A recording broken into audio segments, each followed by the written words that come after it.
Okay. So let me start this again. Yeah. I'm Bhavani. So I know this is a hard time for us all globally. There's been so much uncertainty revolving our lives today. This is the new norm, right? And this uncertainty definitely increases. And it's projected to our children. And it's important that we normalize this anxiety. This is a new, unprecedented disruption. A typical reaction related to our, safety, our health, safety of our extended family. We need to monitor our loved ones. We're off from work, or we are taking turns to go to work. There's a pay cut and loss of earning, and you don't know how long this is going to go. And some of us may be struggling alone.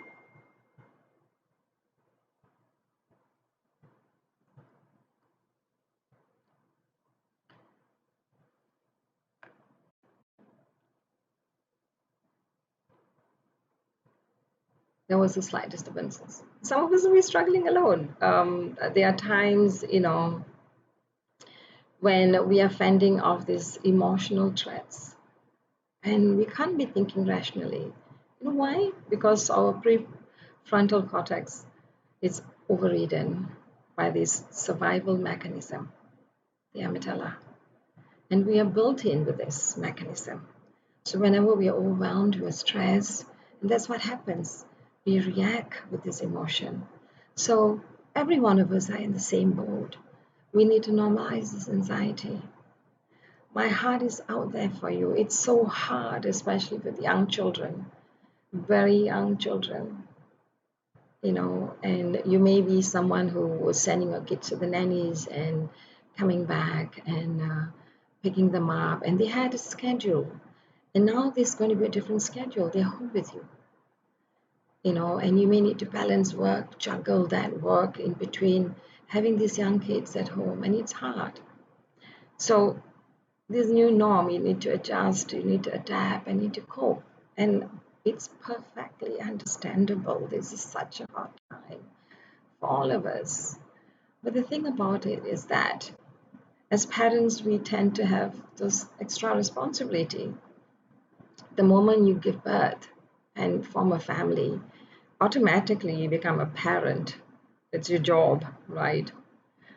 And it's so crucial for us to understand the developmental stages of our children, to see and to cater to their needs so that they blossom as an adult that we want. And all parents want their kids to be happy, successful, healthy, which is definitely a great thing to do. And the thing about children is that they are like sponges. They are sponges that use their sensory nervous system. They see, they feel, everything is by the sensory, the touch. It becomes such a crucial part of how they develop and they form information in understanding the environment. So, as young parents facing the pandemic, it's important that we understand the impact of these developmental stages to these young kids. What are their needs? So I'm going to refer a little bit to Eric Erickson because he does the psychosocial stages, and I love looking at Eric Erickson. So we're looking at child who's from the birth until the age of 1, and this is where they need the warmth, they need the responsive care, and they learn how to trust you, they learn how to trust the environment. And if, looking at, and I think it goes in line with attachment theory as well, because what Bowlby and Mary Ainsworth has worked in looking at understanding how much attachment with a caregiver, with a parent, nurturing environment, love, feeling safe, builds up this trust. And this is such a crucial moment for a child until, the age of 1. And then you see that, their new development of motor skills is happening. Yeah, they want to choose and decide. At the age of 1 to 3, they want to, have some sort of choice. So now it's important for us to nurture that autonomy. and not sometimes, shaming the child, saying, oh, you can't do this, and then say shame, shame, shame. And it's so important that you help them develop this. And I know it's hard. Sometimes we look at the terrible too. And what more, you're all locked down together at home, and you have to juggle so many things that's happening at home as well. And you have more than one child. You need to divide your time and attention. And if your child is between the ages that is close by, a gap of 1 year or 2 years, it's going to be so hard to juggle. Yeah. And reaching out to your spouse becomes such an important thing. So, parents for very young children, is between the father and the mother in parenting. It's so important that you work as a team for the child's nurturing and development. And this is where I always want to talk about sensory play. Sensory play is essential for children's development. It's, active, self-directed. So when young children play, they actively gain valuable experience by receiving, by sorting, and making use of the constant stream of stimulus that they receive through their senses. So it's important that, you help them play without directing them, without controlling how the play should end or how the play should be, because they are learning a lot of things that we don't understand what happens inside a very young child's brain. Then you see them, by the age of 3 to 6. And this is where, your child enjoys fairy tale stories. And this is where a child believes in magic. The child believes in Santa Claus is coming, and giving me presents. And it's the same thing as well, how fear is instilled as a boogeyman. And I know in Asian culture, we tell our kids, if you don't eat, the bee is going to come and scold you or something like that. I remember growing up that way with my neighbors, parents saying that to the children. So children are very simple in their mind, by the age of below the age of 6. They will believe everything that you say, and their language is simple.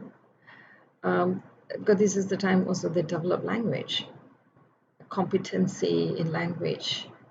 And it's important that, as much as we're struggling with what's going on, children need schedule, they need routine.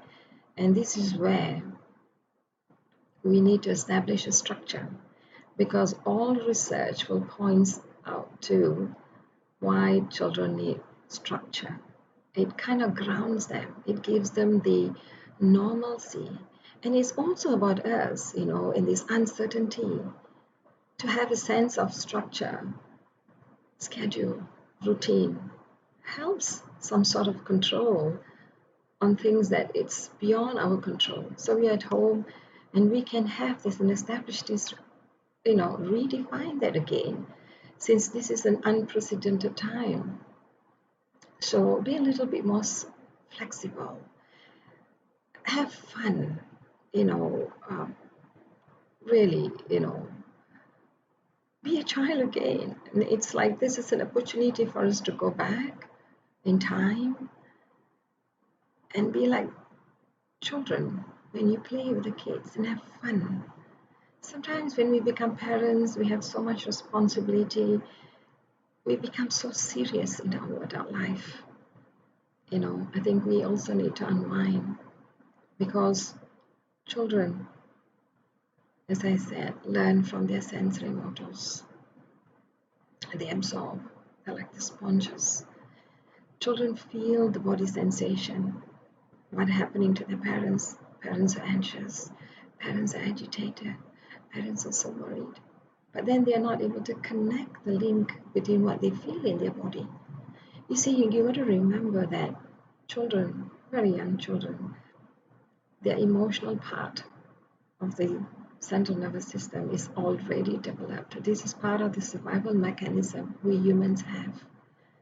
So they feel it in their body and they're not able to understand because they're not able to connect. What is happening? Why is dad? Why is mom, getting mad? They're not able to. So it's important that we stay cool. It's important that, we explain to them in language that's simple. Our tone of voice is so important for young children, and it's also be concrete. And it's so easy for them to be very fearful, and they see you being frightened about how you wash your hands and all that stuff, and they're going to think that this COVID-19 virus is some kind of a evil monster, and that's going to impact how much fear unwittingly we might instill, because as parents we are so anxious in regards to, are they safe, have they washed their hands? Yeah, so it's important that we try. It's so important that we try and settle them down and settle ourselves down, especially us. And if you've heard about what is called as somatic awareness, and I think this is where it becomes so important for us to see what is happening in us, what is happening in my body, what am I feeling in my body? Yeah, and if you are conscious about that, you are able to catch it before your young child sees what's happening. Your young child is looking and wondering, why is dad and why is mom in such situation? Why they seems to be so worried? I know it is so hard to be a parent, right? Because for the kids, we are our world, and for us, the kids are our world. So this is all about how much in a family we impact each other. It's so important that we understand whatever that we are doing, whatever that we are saying, how we are saying, directly impacts the kids. And they may not understand that because we did not understand the developmental stage of this child, that a very, very young child needs a lot of physical touch, a lot of nurturance, and a very, very calm adult. So this brings us back to, if as a child we have not resolved some of our own emotional issues, and when we become parent, sometimes it becomes hard for us to manage our own emotion when we are pushed, when we are stressed, especially times like this when we have so many children at home. They cannot go out and play when play is essential. When children has got so much energy, they're bursting in energy, they want to run and all the stuff. So this is where, how do we help them? We give them structure by creating this routine, as I said, and let them participate with you how they want it to be. Have a lot of emojis, be concrete in how you are doing it with very young children, because they need to see it physically. They can't have abstract thinking because they're not able to, and they can get very frightened easily too if you are annoyed, and they always want to please you. So a little bit older child, when they're like 5, 6, they always want to come and do things with you. They want to take your burden away. And that's what, if you have an argument with your spouse, they might even feel it's their fault that you're fighting, because mommy and daddy is fighting because of me.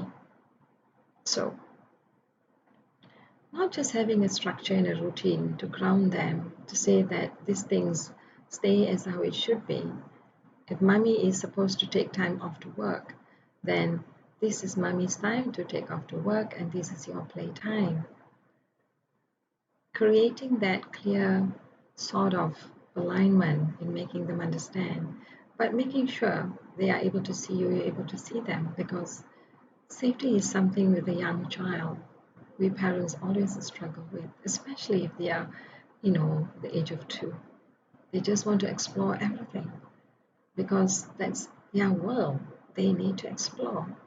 So when you're putting in example activities for a young child, if you won't have any activity for learning, example, you would want to, make sure it is not more than 3 activities. And these activities has to be fun because children learn by play.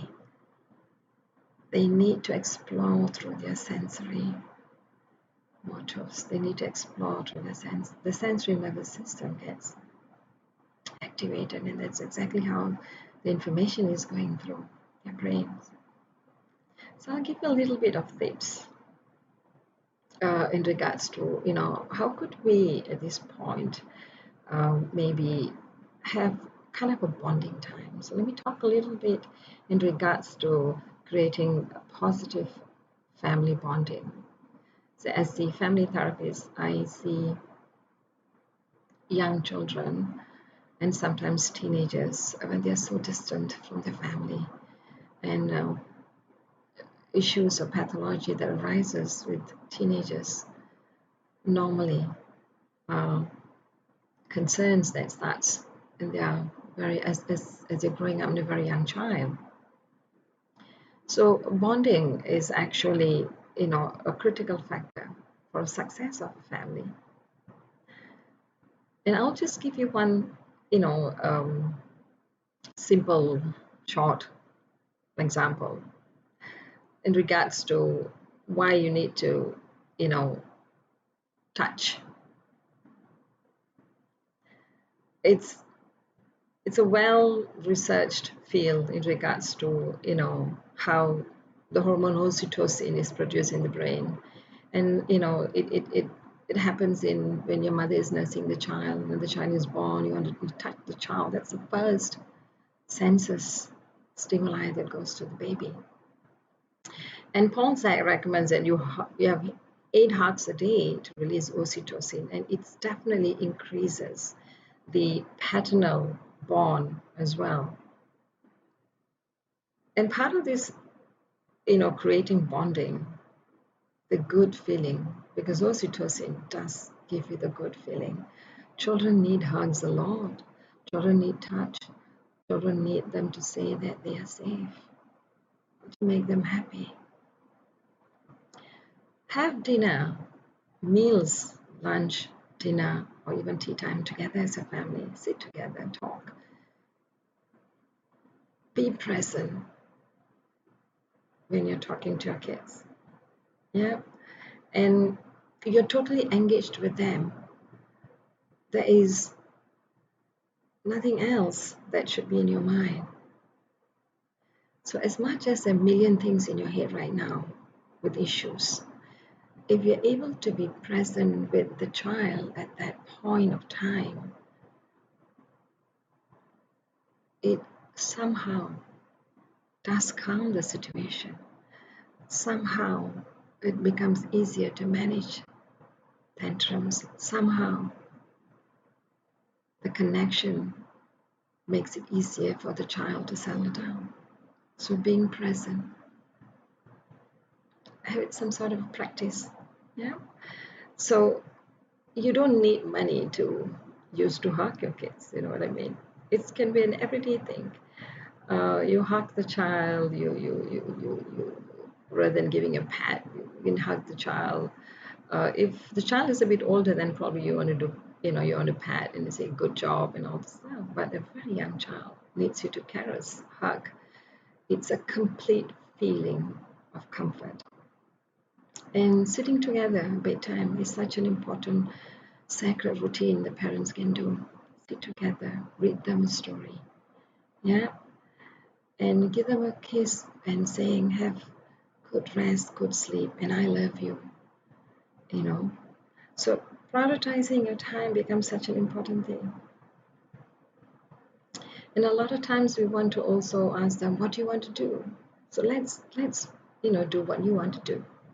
And it's important as well at this age that we are teaching them, we are saying thank you, we are being respectful, expressing gratitude, and they will role model you because you are the star in their eyes.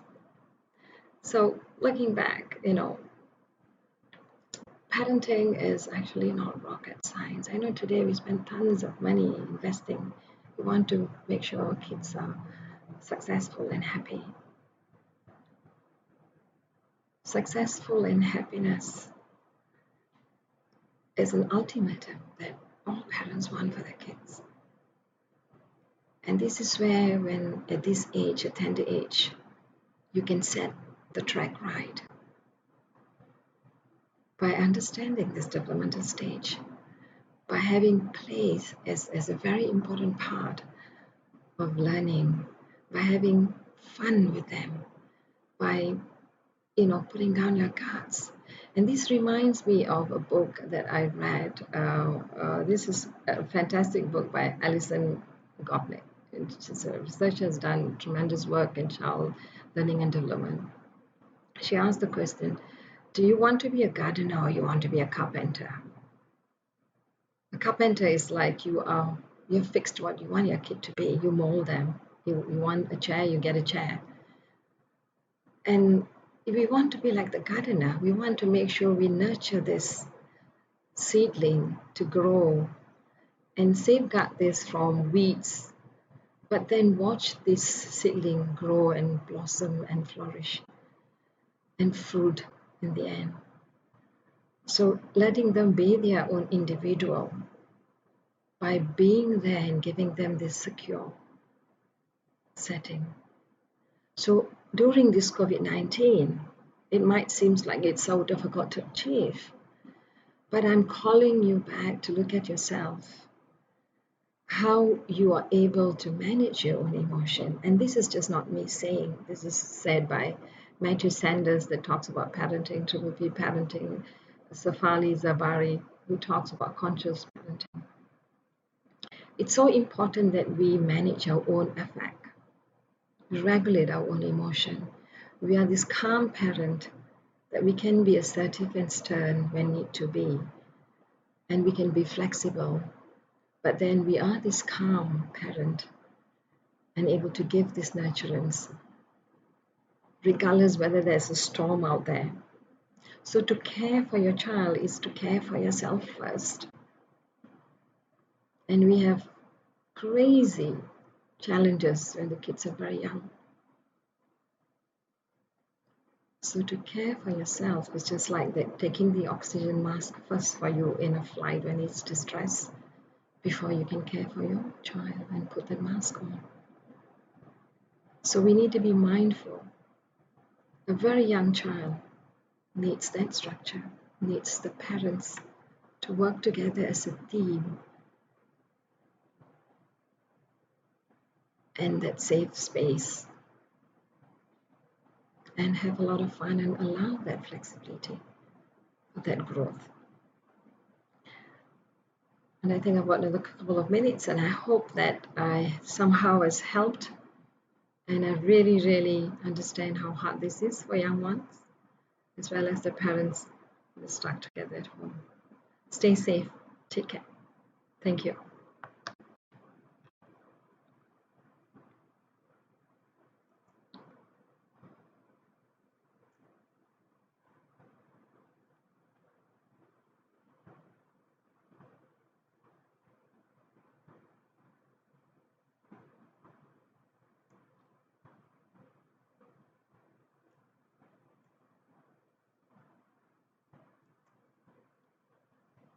Okay, that's a good question. How do you keep the routine when parents have got so many things to do, right? So for a very young child, a lot of times it's about proximity. They just want to see that you're there. They just want you to see that parents will always be there, and if they need them. And of course, there's going to be a lot of disruption, and this is where we're talking about flexibility on your part and not to be too stressed in regards to work need to be done. Work will always be there. So how do we have this routine?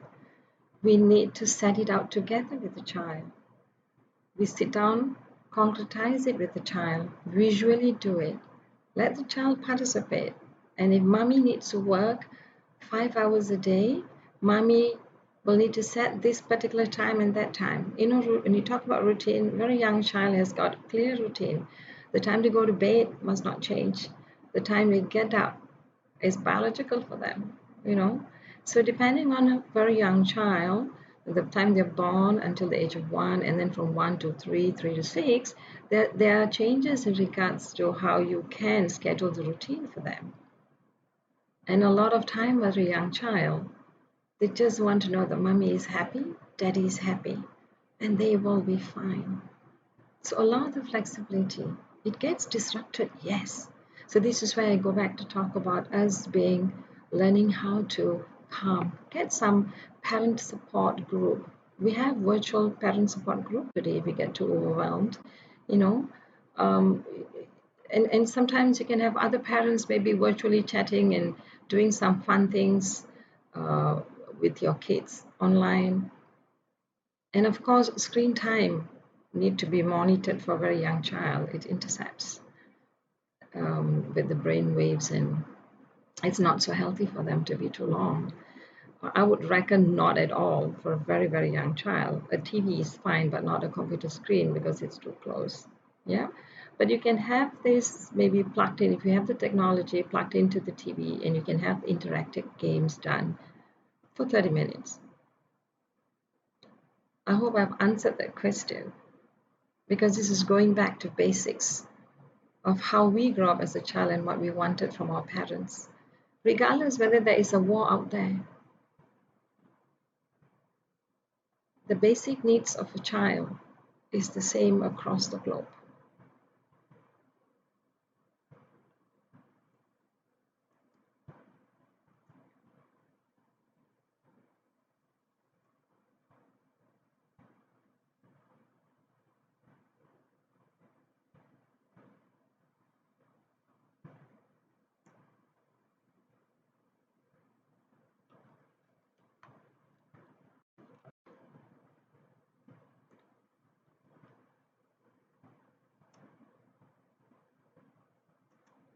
Okay, I think there's no other questions, so thank you very much for being here.